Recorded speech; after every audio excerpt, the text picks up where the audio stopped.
बिना प्याज और बिना लहसुन की रेसिपी दोस्तों आप सभी के साथ आज मैं शेयर करने जा रही हूँ।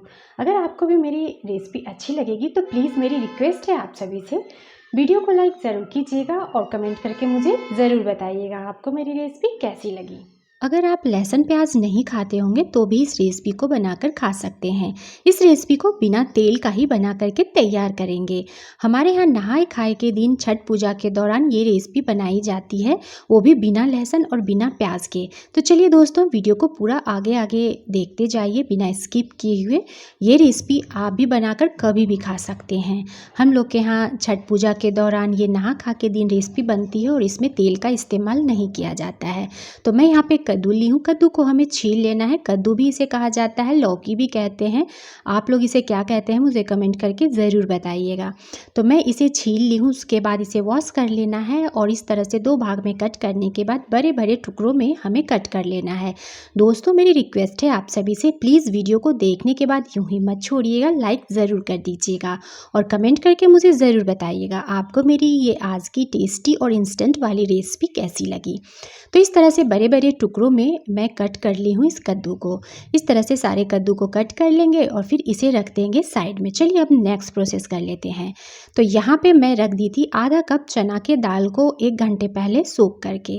जब ये अच्छे से फूल जाएंगे ना फिर इसकी रेसिपी को बनाएंगे। आप चाहे तो ओवरनाइट भी इसे सोख करके रख सकते हैं। जब चना का दाल अच्छे से फूल जाता है ना फिर इसकी रेसिपी जब आप बनाएंगे ना तो खाने में ये और भी ज़्यादा टेस्टी लगती है और कम समय में झटपट से बन जाती है। तो चलिए इसके पानी को निकाल कर अच्छी तरह से मैं वॉश करके ले आती हूँ। इतने में गैस पे एक पैन को रख लेंगे गर्म होने। तो मैं आज इस रेसिपी को प्रेशर कुकर में बनाकर तैयार कर रही हूँ। तो मैं यहाँ पे डाल रही हूँ घी। मैंने क्या बोला दोस्तों आपको, बिना तेल का ही इस रेसिपी को बनाएंगे। तो हमारे यहाँ ये जो रेसिपी बनती है ना नहा खा के दौरान, छठ पूजा के दौरान, तो इसे हमें घी में बनाया जाता है। तो हम लोग घी में ही बनाते हैं, पर आप चाहें तो तेल का भी इस्तेमाल कर सकते हैं। 2 छोटे चम्मच मैं यहाँ पे घी का इस्तेमाल की हूँ। पूरे पैन में घी को अच्छे से फैला लेंगे और इसे गर्म होने देंगे। आधा चम्मच यहाँ पे जाएगा जीरा।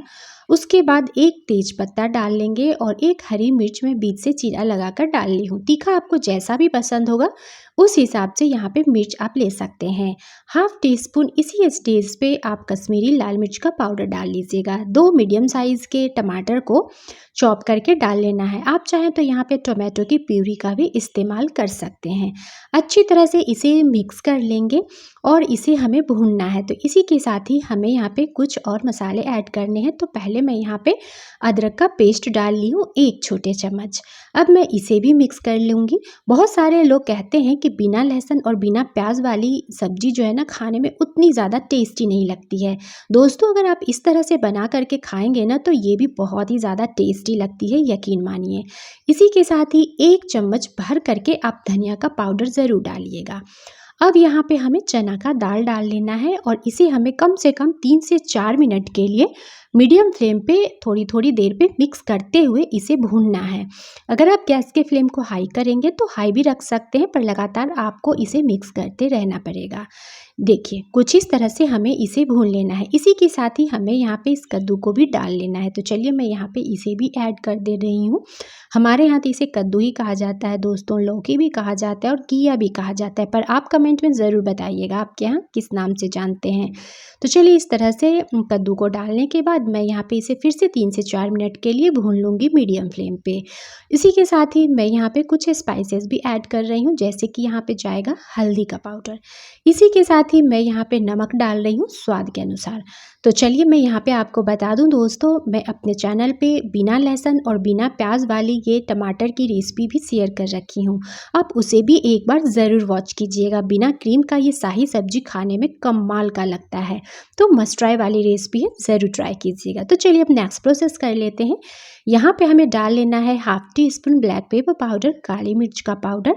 उसके बाद इसे मिक्स कर लेंगे। तो चलिए मैं इसे मिक्स कर ले रही हूँ अच्छी तरह से। इसे हमें कम से कम 5 से 7 मिनट के लिए और भूनना है मीडियम फ्लेम पे।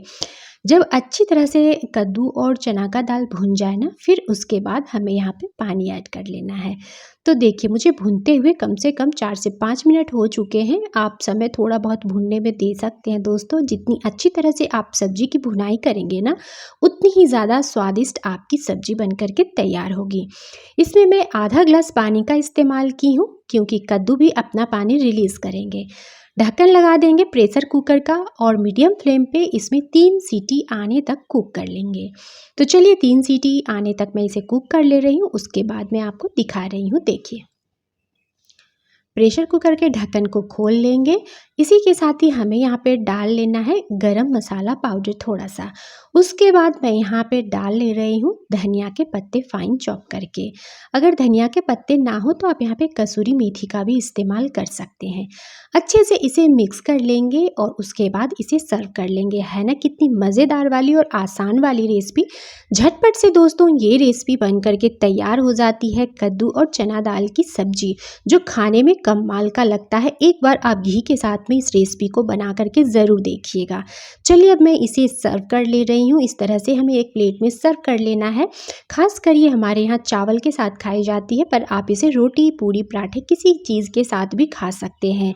बहुत ही ज़्यादा लाजवाब, बिना लहसुन और बिना प्याज की ये कद्दू और चना दाल की सब्जी लगती है खाने में। तो ज़रूर ट्राई कीजिएगा और जाते जाते इस रेसिपी को आप ज़्यादा से ज़्यादा दोस्तों के साथ और फैमिली वालों के साथ शेयर भी कर दीजिएगा, ताकि वो लोग भी नवरात्र के दौरान, अगर नवरात्र में लहसुन प्याज नहीं खाते हों, तो इस रेसिपी को बनाकर खा सकें, या फिर छठ पूजा में भी। तब तक के लिए बाय।